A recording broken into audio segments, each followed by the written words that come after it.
Psoriatic arthritis. In the UK and Denmark, the estimated population prevalence of psoriatic arthritis from registry and coding data is approximately 0.2%. It is likely the true prevalence is considerably higher, but this has not been extensively studied. The prevalence of psoriatic arthritis in psoriasis patients, based on clinical assessment, is variable, but may be up to 40%. Early psoriatic arthritis may present as axial spondyloarthritis. The onset is usually between 25 and 40 years of age, but juvenile forms exist. Occasionally, the arthritis and psoriasis develop synchronously, but the onset of musculoskeletal and skin disease is frequently separated by many years. Classification of psoriatic arthritis requires key assessments of family history and screening for enthesitis. This figure shows the Casper criteria for psoriatic arthritis. Inflammatory articular disease, joint, spine, or entheses with more than 3 points, 3 or more than 3 points from the following 1 point each unless stated. Current psoriasis scores 2 points. History of psoriasis in first or second degree relative, psoriatic nail dystrophy, negative IgM rheumatoid factor, current dactylitis, history of dactylitis, extra-articular newborn. The one indicates established by any method except latex. 2 indicates 3 defined ossification near joint margins, excluding osteophytes on X-rays of hands or feet. Casper meaning classification for psoriatic arthritis.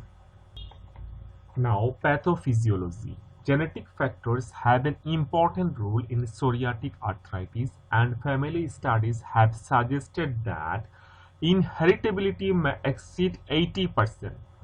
Variants in the HLA-V and HLA-C genes are the strongest genetic risk factors, but more than 30 other variants also play a part. Many of these variants overlap with those implicated in psoriasis, where there are more than 40 susceptibility loci. These lie within or close to genes in the interleukin-12, interleukin-23, and nuclear factor kappa B signaling pathways. It is thought that an environmental trigger, probably infectious in nature, triggers the disease in genetically susceptible individuals, leading to immune activation involving dendritic cells and T cells. CD8 T cells, which recognize antigen presented in the context of HLA class I, are more abundant than CD4 T cells within the joint, which is in keeping with the genetic association between psoriatic arthritis and HLA-C and B variants. There is increasing evidence that the interleukin-23 or interleukin-17 pathway plays a pivotal role in psoriatic arthritis. It is thought that the triggering stimulus causes overproduction of interleukin-23 by dendritic cells, which in turn promotes differentiation and activation of Th17 cells, which produce the pro-inflammatory cytokine interleukin-17A. This, along with Th1 cytokines like interferon gamma and interferon alpha, acts on macrophages and tissue-resident stromal cells at entheses, in bones and within the joint to produce additional pro-inflammatory cytokines and other mediators which contribute to inflammation and tissue damage. Now, clinical features. The presentation is with pain and stiffness affecting joints, tendons, spine, and entheses. Joints are typically not swollen. However, several patterns of joint involvement are recognized, including an oligoarticular form. These patterns are not mutually exclusive. Marked variation in disease patterns exist, including a disease course of intermittent exacerbation and remission. Destructive arthritis and disability are uncommon, except in the case of arthritis mutilans. Asymmetrical inflammatory mono or oligoarthritis.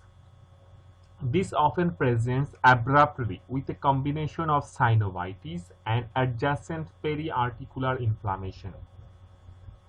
It occurs most characteristically in the hands and feet when synovitis of a finger or toe is coupled with tenosynovitis, enthesitis, and inflammation of intervening tissue to give a sausage disease or dactylitis. Large joints such as the knee and ankle may also be involved, sometimes with very large effusions. Symmetrical polyarthritis. This accounts for about 25% of cases. It predominates in women and may resemble rheumatoid arthritis, with symmetrical involvement of small and large joints in both upper and lower limbs. Nodules and other extra-articular features of rheumatoid arthritis are absent, and arthritis is generally less extensive and more benign. Distal interphalangeal joint arthritis. This is quite a common pattern and can be difficult to distinguish from inflammatory generalized osteoarthritis. Psoriatic arthritis DIP joint disease is associated with psoriatic nail disease. Psoriatic spondylitis.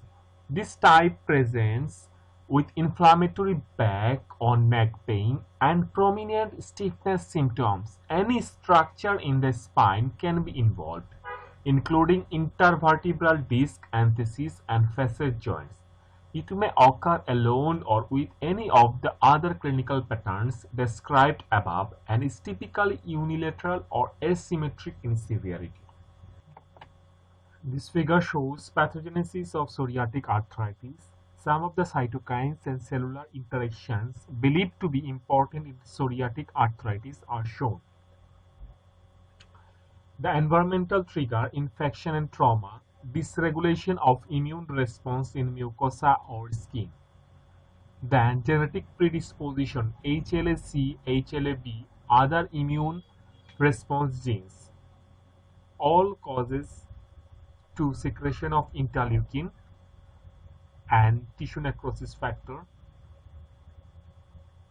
which causes acute phase proteins, enthesitis at tendon insertions, bone erosions, pain, vasodilation. Now, arthritis mutilans. This is a deforming erosive arthritis targeting the fingers and toes. It occurs in 5% of cases of psoriatic arthritis. Prominent cartilage and bone destruction results in marked instability.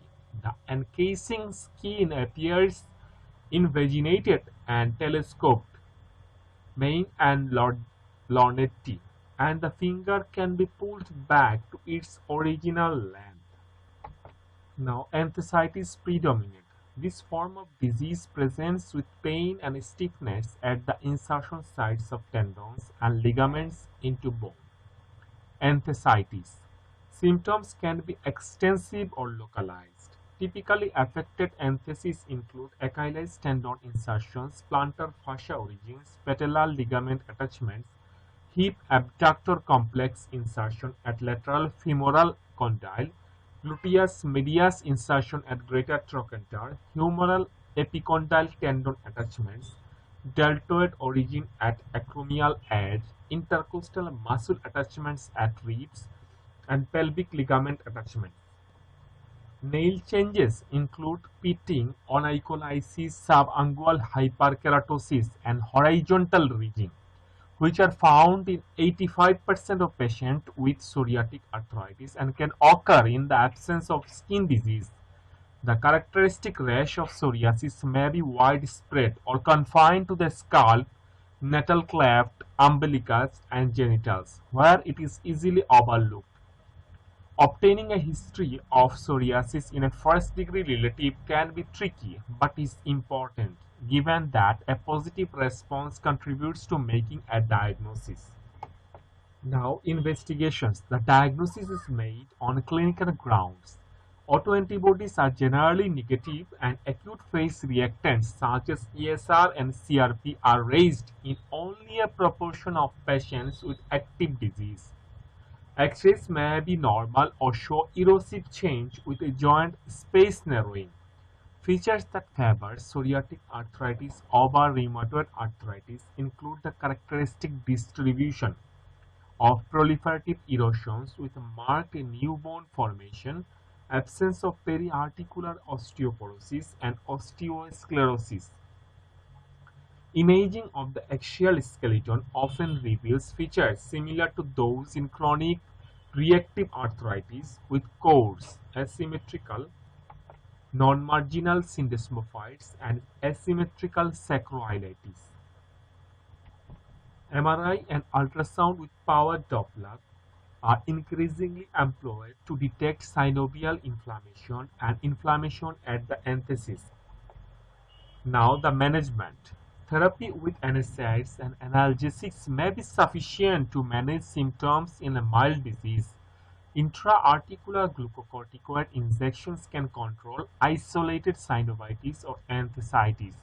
Splints and prolonged rest should be avoided because of the tendency to fibrous and bony ankylosis. Patients with spondylitis should be prescribed the same exercise and posture regime as in axial spondyloarthritis and ankylosing spondylitis. Therapy with DMRDs should be considered for persistent synovitis unresponsive to conservative treatment. Methotrexate is a drug of first choice and is also effective for skin disease. Other DMRDs may also be helpful, including sulfasalazine, cyclosporine, or leflunomide. Particular attention should be paid to monitoring liver function in patients treated with DMRDs, since abnormalities are common in psoriatic arthritis. Hydroxychloroquine is generally avoided as it can cause exfoliative skin reactions. It may, however, be tried in the small subset of patients who have mild psoriatic arthritis but no psoriasis and are ANA positive. Anti-TNF treatment should be considered for individuals with active synovitis who respond inadequately to standard DMRDs, and treatment is effective for both psoriatic arthritis and psoriasis. Ustekinumab, a monoclonal antibody that binds to and neutralizes the P40 subunit of interleukin-12 and interleukin-23, improves joint, dactylitis, and enthesitis lesions in psoriatic arthritis. Secukinumab, a monoclonal antibody that targets interleukin-17A, has similar efficacy to TNF inhibitors in psoriatic arthritis. Apremilast is an oral small molecule inhibitor of phosphodiesterase 4 (PDE4), which is effective in psoriatic arthritis when DMRD therapy fails, although it appears to be less efficacious than biologic treatment. Adverse effects include weight loss, depression, and suicidal ideation. This figure shows dactylitis. It is present in psoriatic arthropathy.